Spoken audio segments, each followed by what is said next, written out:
You do not get what you want in life. You get what you are. This is a hard truth to swallow, but it is the absolute foundation of all personal transformation.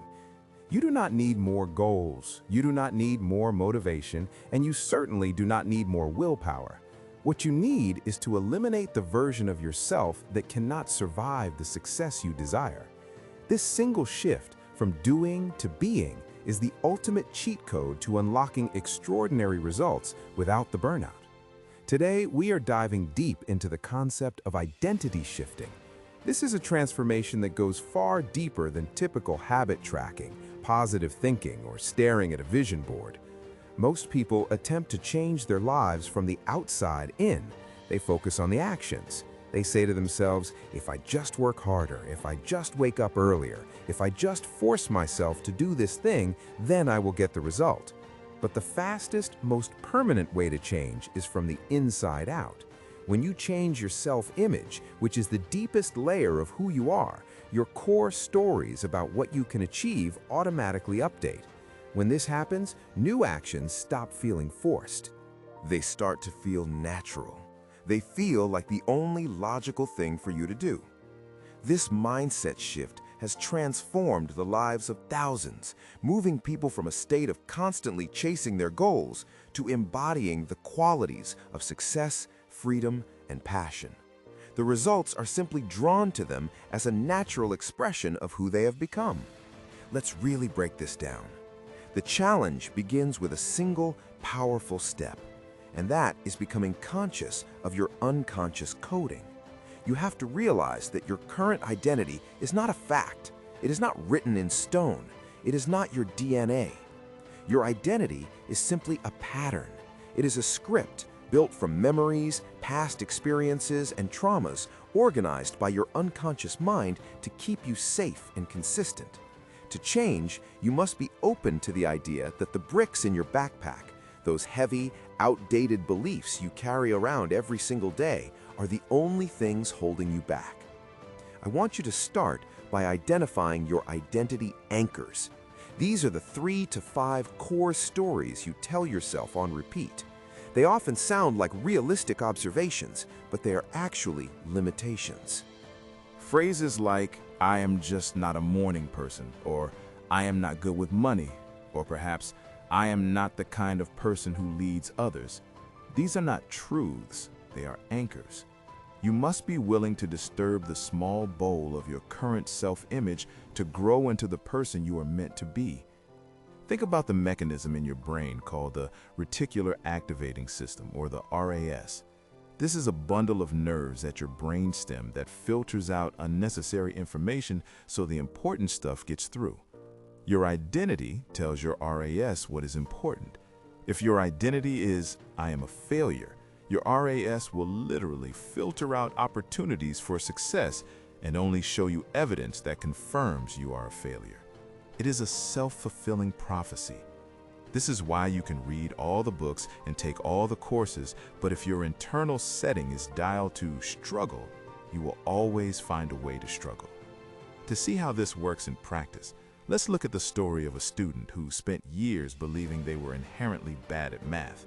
This belief stemmed from a single, humiliating moment in grade school where they were called to the blackboard and couldn't solve a simple equation.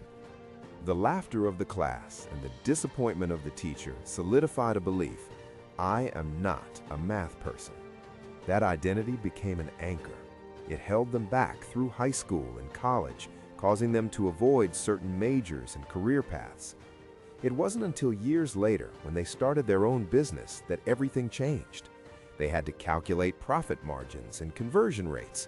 Suddenly, the numbers meant something. They weren't abstract symbols of failure. They were tools for freedom. They realized they actually loved math.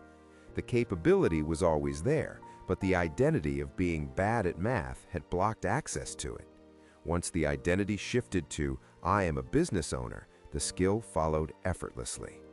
In the world of neuro-linguistic programming, or NLP, we see clients shift identities by actively recoding the structure of their beliefs. This is fascinating because it shows that beliefs have a structure in your mind. For example, if you want to be authentic, but you only feel that way sometimes, It is because that quality isn't solid in your identity yet. Let's try a mental experiment right now. I want you to think of a quality you are absolutely certain you possess. Maybe it is being persistent or loyal, or even something simple like being a driver. Close your eyes for a moment if you can.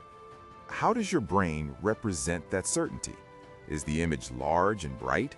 Is it located right in front of you? Is it a movie or a still picture? Now, think of the quality you want to acquire, perhaps confident or wealthy. Notice how that image is different. Is it dim? Is it far away? Is it blurry? The trick in NLP is to map the structure of certainty onto the quality you desire. You take the image of the new quality and you make it big, bright, and panoramic, just like the quality you already possess. You place it in the same location in your mental space. This isn't faking it. It is organizing your actual lived experiences in a way that provides undeniable evidence to your unconscious mind that you already possess the quality you desire. You are literally speaking the language of your brain. However, we need to talk about the hard part. It is completely normal and actually expected to feel identity resistance or emotional whiplash during this process.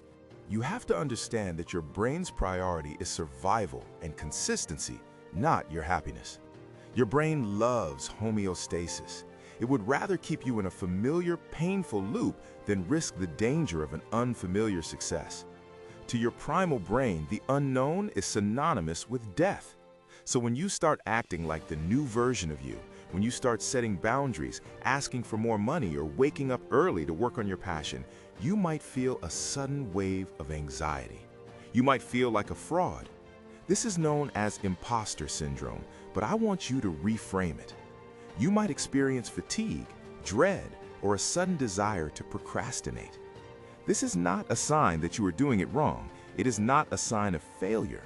It is the death rattle of your old identity. It is your ego trying to pull you back into the safety of the known. Persevere through this discomfort. Your nervous system just needs time to catch up to the new data you are providing it. You are literally rewiring neural pathways, and that takes energy. This brings us to the climax of this methodology, which is based on a concept called Bayesian updating. This is a mathematical principle used in probability theory, where you update your probability for a hypothesis as more evidence or information becomes available. Think of your identity as a hypothesis. Your current hypothesis might be, I am a procrastinator. You do not simply believe your way into a new identity by standing in front of a mirror and shouting affirmations that you don't believe. That rarely works long term. Instead, you act your way into it until the belief becomes inevitable. You provide new evidence to the Bayesian equation in your brain. Every small choice you make is a vote for your future self. When you choose to speak up in a meeting, that is one vote for the identity of a leader. When you choose the salad over the pizza, that is a vote for the identity of a healthy person.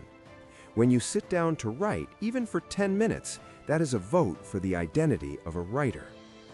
At first, the old evidence outweighs the new. You have thousands of past votes for the old identity. But as you continue to cast these small votes day after day, you flood your system with new data. Eventually, your brain reaches a tipping point. The math flips. Your brain stops asking, does this match our old story? And starts accepting the new identity as the new baseline. It says, well, look at all this evidence. I guess I am a runner now. I guess I am an entrepreneur now. You aren't just changing a behavior, you are rewriting the code of the fractal that runs your life. Once the structure at the base level is fixed, the behaviors that used to feel like a grind suddenly become effortless expressions of who you are. You don't have to force a healthy person to go to the gym. They go because it's who they are. You don't have to force a writer to write. They write because it's what they do. By adopting this shift, you unlock your full potential because you are no longer fighting yourself. There is no more internal civil war. When your identity aligns with your ambition, your nervous system stops sabotaging your progress. The benefits are immediate. You gain a sense of truest freedom, which is the ability to be true to yourself without filtering your life through the expectations of others or the limitations of your past. You do not need to overhaul your entire life at once. In fact, that is a recipe for failure. You simply need to transform yourself one quality at a time. Pick one identity trait you want to install. Work on it. Provide the evidence. Once that is installed and running on autopilot, move to the next. As you recode your past and reinforce new patterns through a supportive environment and system, the outer world will naturally begin to mirror your inner truth. To think about this in a powerful visual way, imagine your identity is like the glass bowl of a goldfish. A goldfish is a biological marvel. It will only grow as large as the bowl allows. Even if you give it the best food in the world, the best vitamins, and the cleanest water, the physical boundary of the bowl limits its potential. It remains small because its environment dictates its size. Most people are trying to improve their lives by buying better fish food. The food represents tactics, strategies, apps, and productivity hacks. But if you are still swimming in a small identity, no amount of strategy will help you grow. Identity shifting isn't about giving the fish better food. It is about taking the fish out of the bowl and dropping it into a vast lake. Once the boundary of the bowl is gone, the fish naturally, effortlessly, and inevitably grows to its full, magnificent size. It doesn't have to try to grow.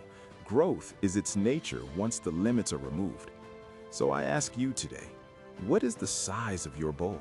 And more importantly, are you ready to break it? Remember, you don't get what you want, you get what you are. Shift your identity and the rest will fall into place. What is one core story you have been telling yourself that you are ready to drop today? Is it that you aren't ready? Is it that you aren't good enough? Share your thoughts in the comments so we can support each other in this shift.